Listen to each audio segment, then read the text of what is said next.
BPL সহ Bangladesh T20 সহ all বিশ্বকাপ অল টিকিট বয়কট। এখন থেকে যা আছে টিকিট সব চলে যাবে ফুটবলে। এখন থেকে টিকিট টোটালি বয়কট।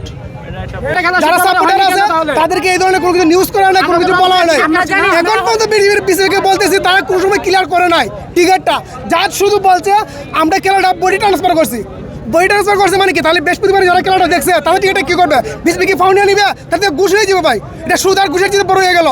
এই সাপোর্টার এতগুলো মানুষ রংপুর থেকে আসে, ঢাকা থেকে, চট্টগ্রাম, নোয়াখালী, দূর দূরান্ত থেকে আসে 5,000-10,000 টাকা খরচা করে। তাহলে ওরা চাইটা কি? ওরা এই খেলাগুলো হয়তো ওদের নিজেদের ফ্যামিলি সমস্যা, ওদের ফ্যামিলি সমস্যার জন্য এত ফুল বাংলাদেশের মধ্যে সমস্যা চলাইছে। তোমাদের পারিবারিক সমস্যা, বিসিবি একটা ফ্যামিলি, এই ফ্যামিলি যদি হয়ে থাকে তোমাদের সমস্যা তোমরা নিজেরা মেনটেন করো। এইটাই যেন সাপোর্টার যারা আছে, দর্শক যারা আছে তাদেরকে ক্ষতিগ্রস্ত করবেন, এইটাই হচ্ছে আমাদের প্রশ্ন। তোমরা দেখো, আমরা এখন থেকে সাপোর্ট করবো না, এই খেলাই দেখবো না। বিপিএল সহ বাংলাদেশ টি20 সহ অল বিশ্বকাপ অল টিকিট বয়কট। এখন থেকে যা আছে টিকিট সব চলে যাবে ফুটবলে। এখন থেকে টিকিট টোটালি বয়কট।